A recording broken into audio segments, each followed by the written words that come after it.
welcome to the Environment This Week series section of Drishti IAS. I'm Aisha, and in today's episode we will be covering topics which has taken place in last 1 week and which are important from your GS paper 3, that is Environment and Ecology portion.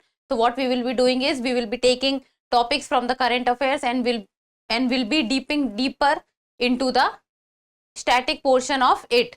So let us first look at the topics that we will be discussing. That is, first is one-horned rhino, second is the Forest Rights Act 2006, then national determined contributions related to the climate change, and then Salvinia molesta. So these are the 4 topics that we will be covering today. Now, Drishti IAS has come up with a IAS GS Foundation course, that is prelims plus mains in the offline mode. So if you want to be taught by the best teachers in this industry, then offline mode is the way forward for you. And this is in English medium. So Prayagraj 3rd of October 11:30 AM, Jaipur 7th October 5:30 PM, Lucknow 16th October, and Karol Bagh Delhi is 17th October. So these are the dates on which the English medium prelims plus mains batches are starting. And for any kind of query, or if you have even the slightest of doubt in your mind, so give us a call at 8010440440. I repeat, 8010440440. So let us begin with our episode. And the first topic is that we will be discussing is the one-horned rhino. And one-horned rhino was recently in news.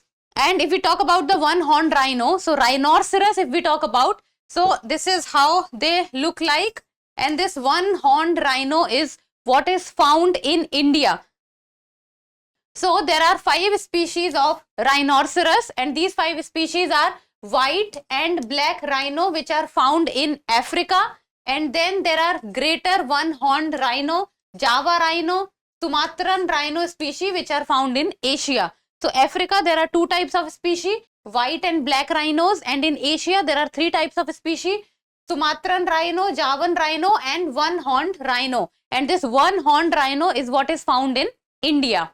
Now let us talk about the IUCN Red List status, because all these 5 rhinos have different IUCN status. Now let us first of all talk about the black rhino. Black rhino is critically endangered, and in black and white rhino, black rhino is smaller in size.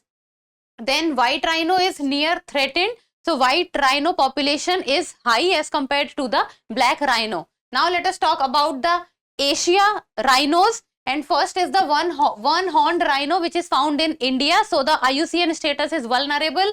Then comes the Java rhino.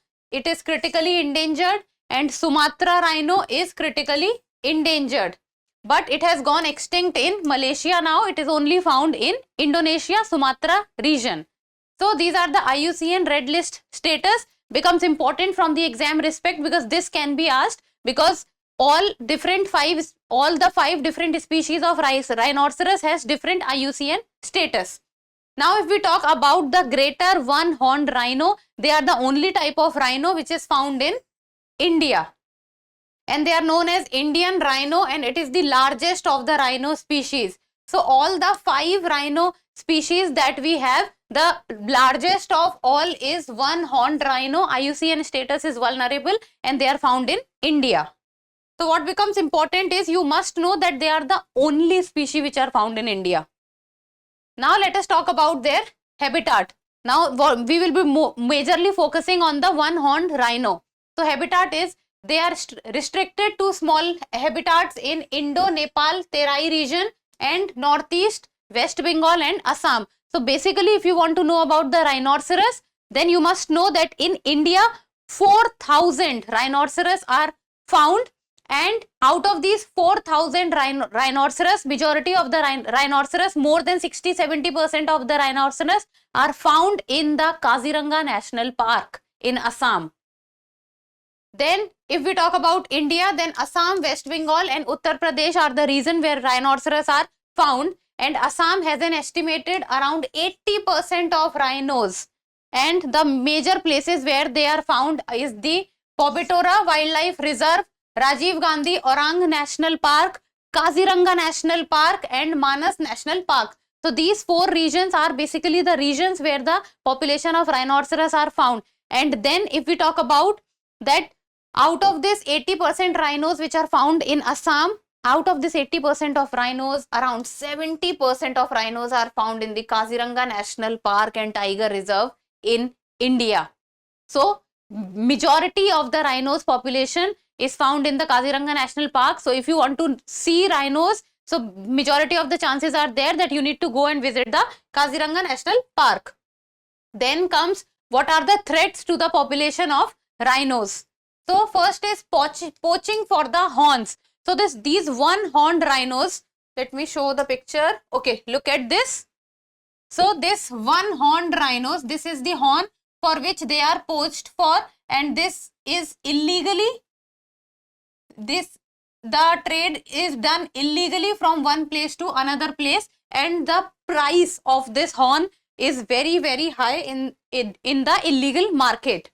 Then habitat loss, because rhinoceros, you can say, is a flagship species, so it needs a wide area for their existence, and they also need their prey so that they can survive. So this wide area which they need is becoming less. Then population density and decreasing genetic diversity, and they are the animals which usually do not come in the human-animal conflict. They are not engaged in the human-animal conflict, but because the habitat loss is taking place and the population density is also reducing, so things are becoming difficult for their survival. Then comes the conservation efforts. So what are the efforts that has been taken by the government? So first is the 5 rhino range nations. So the 5 rhino range nations that are India, Bhutan, Nepal, Indonesia and Malaysia. So these are basically the regions in Asia, if we talk about, where the population of rhinoceros are found. Then they have signed a declaration, and the name of the declaration is the New Delhi Declaration on Asian Rhinos 2019, and this is for the conservation. And this is for the conservation of the rhinoceros. Then comes the next strategy or effort, and that is the National Rhino Conservation Strategy. And this talks about, or it was launched in the year 2019 to conserve the greater one-horned rhino. Because the one-horned rhino is specifically found in India, so it becomes all the more important that their conservation needs to be done nicely. Then comes the Indian Rhino Vision 2020. So it was launched in the year 2005, and the aim was to attain a wild population of 3000 greater one-horned rhino. So now this has been attained, because more than 3000 one-horned rhino are present in India, and the numbers are around 4000. So this was about the one-horned rhino, and many questions can be asked. You need to be very, very careful about which type of rhino is found in India and the IUCN status. Next topic comes, and that is the Forest Rights Act 2006. Now let us talk about the Forest Rights Act. As the term itself is telling that it is related to the forest, and then it is related to the rights of the people who live in the forest. If you will decode the words Forest Rights Act, you will come to know that what the term stands for. So that is Forest Rights Act. So let us see now. It recognizes and vests the forest rights and occupation in forest land in forest dwelling scheduled tribes and the other traditional forest dwellers who have been residing in such forest for generations. So basically, the people or the tribes who have been residing in the forest since a very long period of time, and it is not that only this generation, and this has been going on since generation to generation. So these are basically for those people who resides in forest and has been residing in forest, and so they need to have certain kind of rights because forest is their home.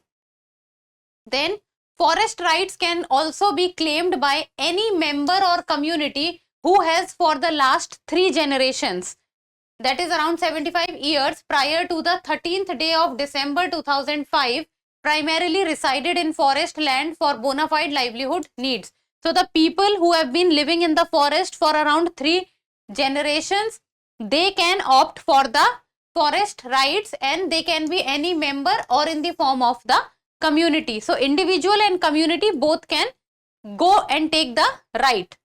Then forest rights can also be claimed by any person or community. So this is the same point, that if any family or any community or any individual has been residing in the forest for the last 3 generations, then they are eligible to get the right. Now let us talk about the rights which are present under the Forest Rights Act 2006. So there are 4 type of rights. So first is the title rights, second is use rights, third is relief and development rights, and fourth is forest management rights. So first let us talk about the title rights. So title rights is about that it gives the tribes and the full form says, when we write FDST, that is the forest dwelling scheduled tribes, so you can understand the scheduled tribes, and then the other traditional forest dwellers. So both are basically related to the terms that the people who are residing in forest. So it gives both of them the right to ownership to land farmed by tribals or forest dwellers subject to a maximum of 4 hectares. So under the title right, they will get the ownership right of a land, and the size of the land will be maximum 4 hectares. Then comes the second type of rights, and that is the use rights. So that is the right of the dwellers extend to extracting minor forest produce or grazing areas, etc. So the minor forest produce. Use rights, it means that they will have the right to use particular things, and they will take permission, and then they will have the permission or the right to use particular things, and that can be grazing area or extracting minor forest produce. Then comes the relief and development rights. This talks about to rehabilitate in case of illegal eviction or forced displacement, and to basic amenities subject to restrictions for forest production. So rehabilitate, it means that if any person rehabilitates from one place to another place, then the person can stay there. So to rehabilitate in case of illegal eviction or forced displacement. Forced displacement means that the person is not moving from that area because of his or her choice. He or she is forced by some reason to move from that place. And to basic amenities. Basic amenities means, basic amenities is like drinking water, basic amenities is like having food, basic amenities like sanitation. So to rehabilitate in case of illegal eviction or forced displacement, and to basic amenities subject to restriction for forest protection. Then fourth type of right is the forest management right. It includes the right to protect, regenerate or conserve or manage any community forest resource which have been traditionally protecting and conserving for sustainable use. Sustainable use means that now it is used properly so that it can be used in the coming time also, or by the coming generation also. So under this, what can be done is protection, regeneration, conservation and management of any forest resource. So all these things comes under the forest management rights. So these are the 4 types of rights which a person gets under the Forest Right Act of 2006. Then what is the rationale behind implementation of the Forest Rights Act 2006? So why this was implemented? So there are few points, and it talks about that it was implemented to recognize the West forest rights and occupation in forest land in forest dwelling scheduled tribes and other traditional forest dwellers. So basically to give them recognition, and also that because they have been living in a particular area for so long and they have been living in that area since generation to generation, so they also need, their rights also needs to get recognized. Then second point comes is that it is aimed to undo the historical injustice that has been done with the people who are living in the forest to the forest dwelling communities due to the forest management policies of the colonial and the post-colonial India. And now the people who are living in the forest since so long, and suddenly some people comes, or the colonial or the post-colonial rule comes, and the policies are changed. So the people who, for whom the forest are, or forest is their home. Now imagine the people who are forcefully displaced from these places. Now what will they do? They are losing their house, they are losing the place where they have been living since generations. So they need to have certain type of recognition to be given to them. Then the act further intended to empower the forest dwellers, giving empowerment to them to access and use the forest resources in a sustainable manner, because they have been living there since generation and they are dependent on that forest for many other things also. So it becomes important that the empowerment of the forest dwellers needs to be done. Now the next topic comes is the NDC, that is the nationally determined contribution. So it is basically related to the climate change, and every country has its nationally determined contribution, that how that country is going to help the environment, and how that country will deal with the climate situation. So the first point is that what is nationally determined contribution? So nationally determined contribution, as I have said, is it belongs to every country, that every country will have its own nationally determined targets and contribution, how they are going, or how they will plan, or how they are going to support the other countries to help fight the climate change. So NDCs are non-binding. So important thing is that they are not binding. So they are non-binding climate action plan to cut emissions and adapt to climate impacts. So this is what NDC is, non-binding, and it helps in tackling with the climate change or climate, anything which is causing harm to the climate, how a country is going to deal with it. Then each party to the Paris Agreement has to establish an NDC and update it every 5 years. So every 5 years the NDCs are changed or updated of every country. And they are UNFCCCs, that is the United Nations Framework Convention on Climate Change. They are first greenhouse gas targets, and they apply equally to the developed and the developing countries. India also has its NDCs. Now let us first of all talk about the Paris Agreement. So Paris Agreement is a legally binding international treaty on climate change, and it came into existence during the time of 2015 and 2016. Then it was adopted at the COP21. So COP21 is when the Paris Agreement was adopted, and the aim of the Paris Agreement is to limit the global warming to well below 2 degrees Celsius and preferably 1.5 degrees Celsius as compared to the pre-industrial levels. So as the global temperature is increasing, so the basic aim of the Paris Agreement is that the temperature must not cross 2 degrees Celsius, and preferably it has to be in the range of 1.5 degree Celsius. Then comes the next point, and that is India is a party to UNFCCC and is a signatory to the Paris Agreement also. So India supports Paris Agreement and India also supports UNFCCC. Now let us talk about India's NDCs. So in the starting, India had 5 NDCs, and now the updated NDCs have also come. So the updated NDCs of India came during the time of COP26. COP stands for the Conference of Parties, and the updated NDCs came at COP26, which took place in Glasgow.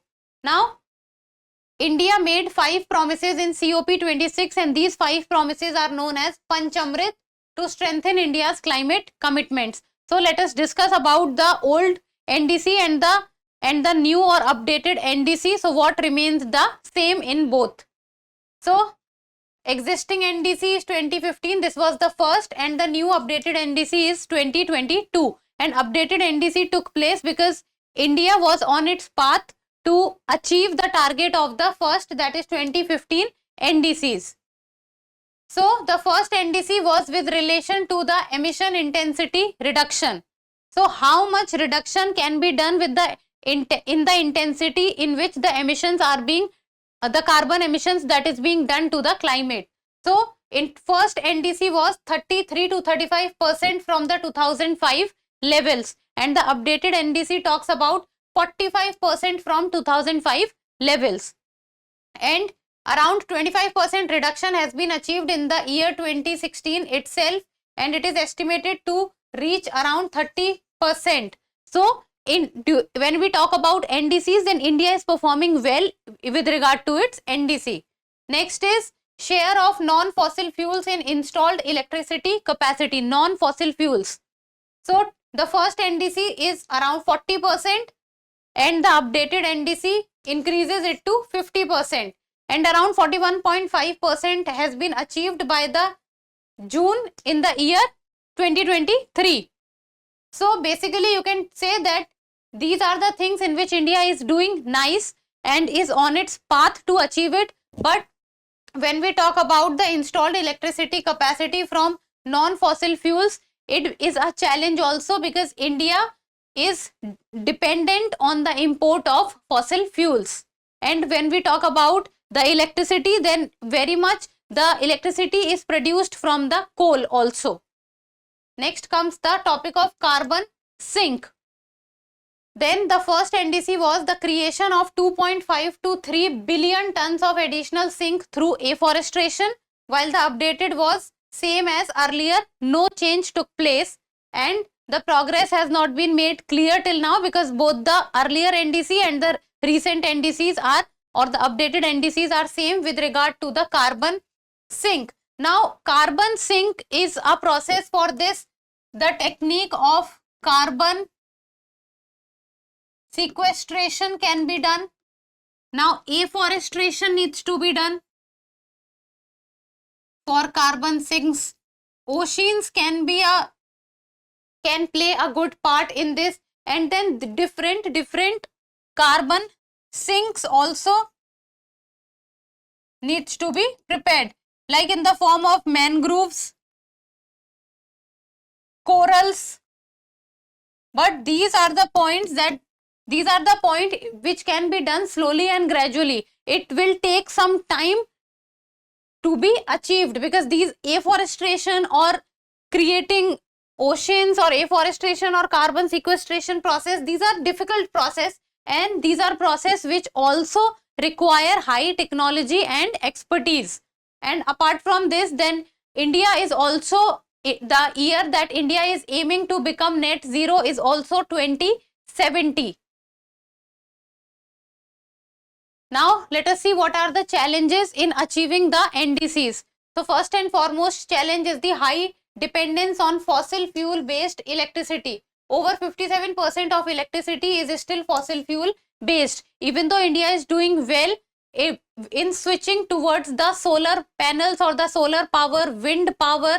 So these are the things which are coming up, but still we are very much dependent on the fossil fuels. Then rise in CO2 emissions. Now India's 2030 carbon emission may range from 35 to 40 billion tons. A 1 billion ton reduction will signify a 2.5 to 3% decrease. Now because India is a developing country, and India's focus is also on the topic of industrialization and manufacturing in India. So as of now, the countries which are contributing very much to the increasing the carbon emission, and so these are the developed nations like China, US, Russia, India. Then infrastructure cost. Now incorporating renewable energy into the grid demands substantial investment, because these are technical things and these require expertise. A lot of R&D, that is research and development, also needs to be done in this regard. So a lot of capital is required for setting up this infrastructure. Then limited domestic resources. Now domestic resources are limited because these are the technique which has not been developed in India till now, and it needs to be brought from outside. So getting things from outside requires a lot of capital, and it also requires to invest a lot of things. So for this, the private sector also needs to come in and put in lot of money. Next comes the topic of the Salvinia molesta. Salvinia molesta. So Salvinia molesta news is that an exotic beetle, and the name is Critobagus salvinia. Critobagus salvinia, it has successfully eradicated and an invasive weed species, and the name of the invasive weed species is Salvinia molesta from Sarani Reservoir, that is the Satpura Dam, which is built on the Tawa River in the Betul district of Madhya Pradesh. So basically what is happening is that the beetle has made it possible to eradicate an invasive species, and the name of the invasive species is the Salvina molesta. So we need to focus on the invasive species, that is Salvina molesta. So what is Salvina molesta? Salvina molesta is an aquatic fern. Now look at this image. This is how it looks like.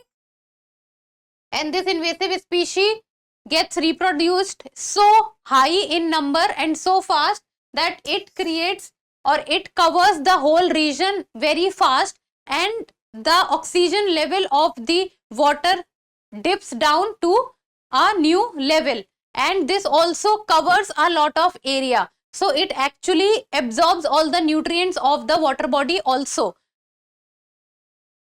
And this Salvina molesta is an aquatic fern, and it is indigenous to the southeastern Brazil.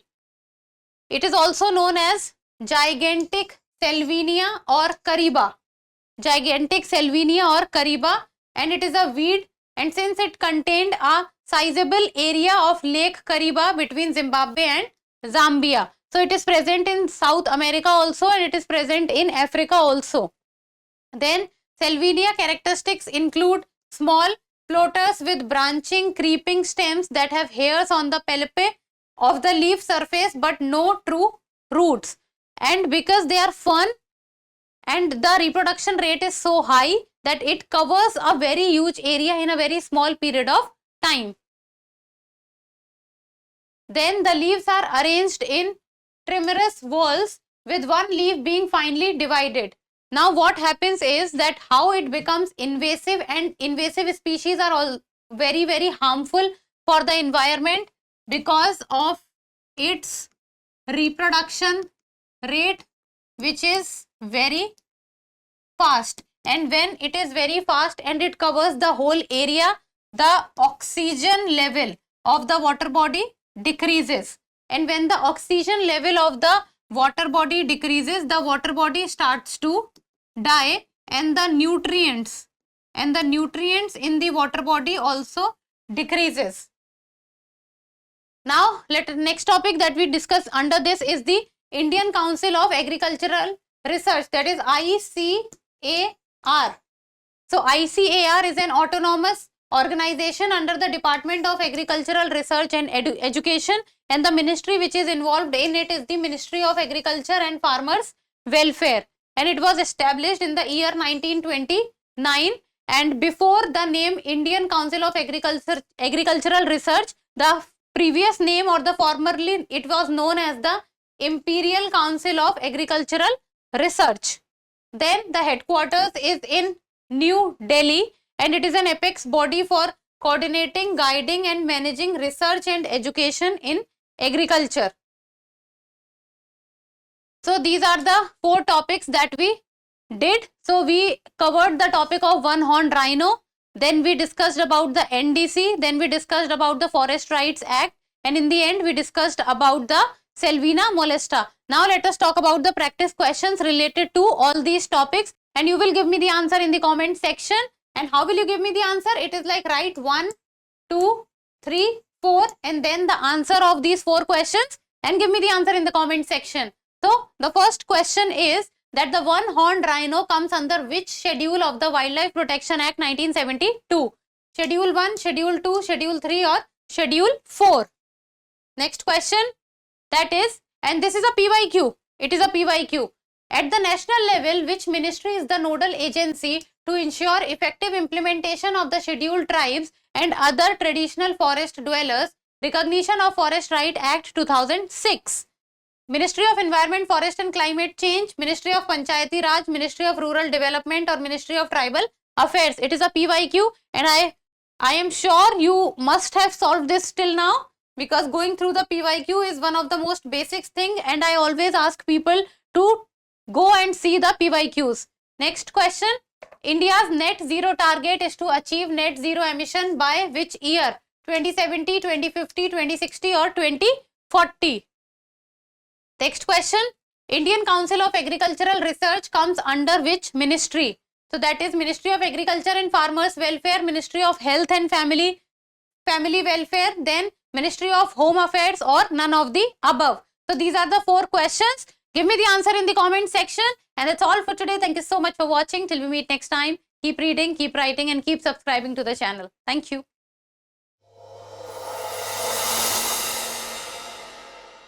For more informative content, like, share and subscribe, and do not forget to press the bell icon to get the notifications.